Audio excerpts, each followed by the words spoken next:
The 1770s. George III was our monarch, Frederick North, the 2nd Earl of Guildford, was our Prime Minister, and the classical music of Bach, Clementi and Mozart soundtracked the decade.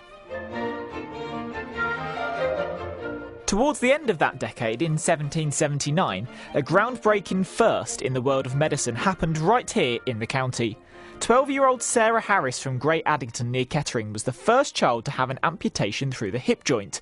And this information was something that was discovered 246 years down the line by the archivist team at Northampton General Hospital. Let's head there to find out more.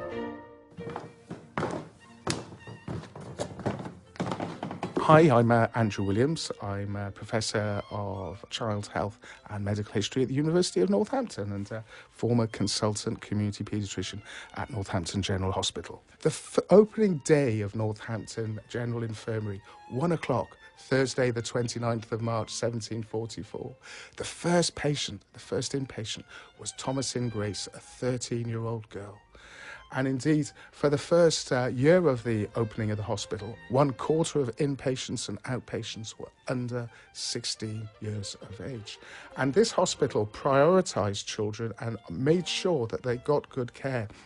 So when we talk about Sarah Harris, she's not a one-off in terms of, a child who just happened to be seen in the infirmary at the time. She's we know of at least 4,000 children who were treated between 1744 and 1804 as inpatients or outpatients in the infirmary at that time.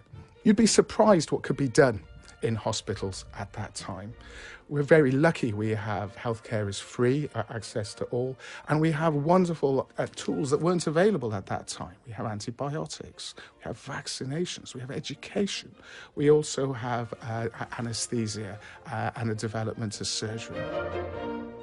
Sarah was a 12-year-old girl, and she presents to the hospital, and as doctors, you get the patients you're given who turn through the door.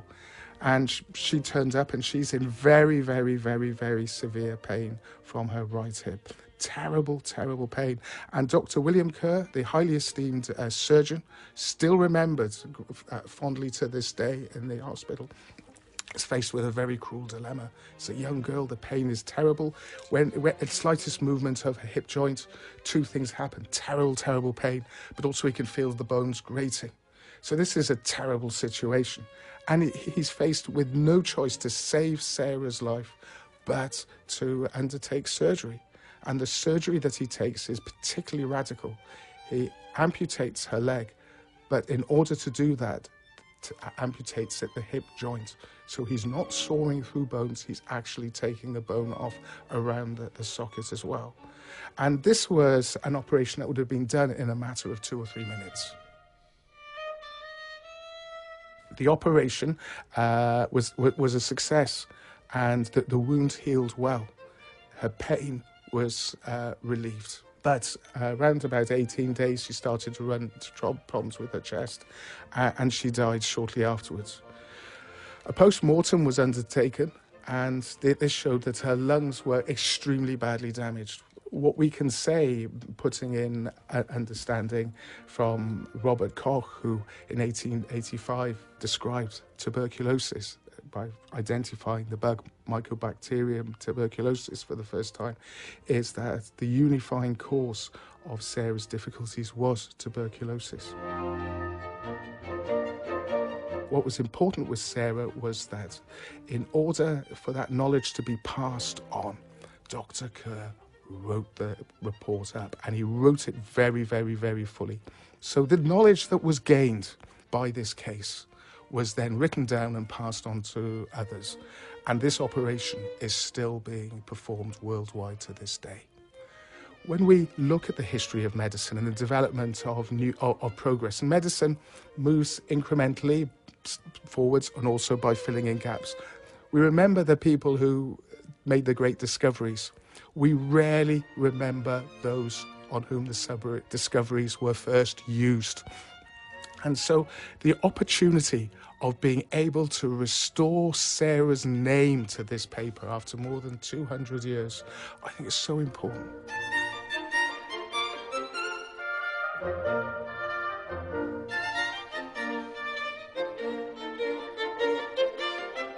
Sarah Harris, a girl from near Kettering whose operation 246 years ago became the first documented case of a child to have an amputation from the hip joint.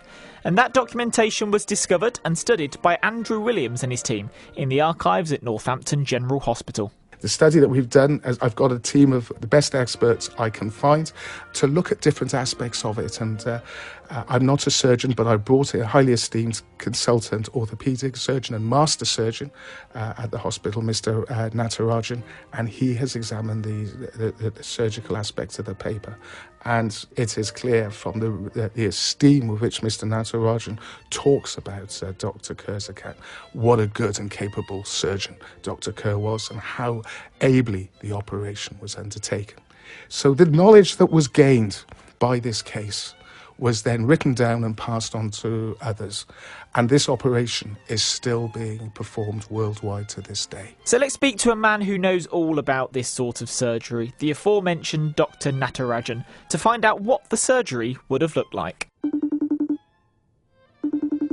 Incredibly gory, Ollie. He put the child on the unaffected limb, and as in on the side with the unaffected limb at the bottom, and the affected limb was kind of yanked to a 90 degrees to the trunk, which in itself would have been an incredibly painful thing to do because the movement was at the hip, a destroyed joint which was causing the pain. And the procedure itself is incredibly modern. Yeah, it's not, amputating a limb through the hip is not a procedure that is carried out easily even today. And in fact, people don't, there are so many incredibly good alternatives to carrying out that procedure. I don't think, many years and decades may pass before a procedure is carried out in Britain or even the world. And it belongs to a different era, really. But nowadays, if the hip joint is diseased like that, the procedure people would carry out would be due to TB. Let's say in a part of the world where TB is common, what they would do is under anesthetic take the time and take away all the diseased bone, including the hip joint, leave the limb alone because the limb will survive, and see if they can reconstruct it at a later date when the infection has been conquered. Or cured. That's not something that was open to Mr. Kerr because that's a procedure that would have taken a long time. So he needed to do a procedure that was quick in the pre-anesthetic era, reduce the pain to the child, and amputation was the procedure of choice. So it would have looked very bloody with somebody hopefully trying to comfort the child at the top end. There is no anesthesia, but the procedure itself is carried out in a way that a modern surgeon like me would understand implicitly because it was done with such care to reduce the bleeding by making sure that the main artery that carries blood to the limb was protected and actually dealt with at the very end. So the bleeding was kept to the barest minimum. Incredibly modern as a procedure and as a technique, but in 1779, before anesthesia and the means to kind of control bleeding in the way that we do today, it would have looked pretty horrid.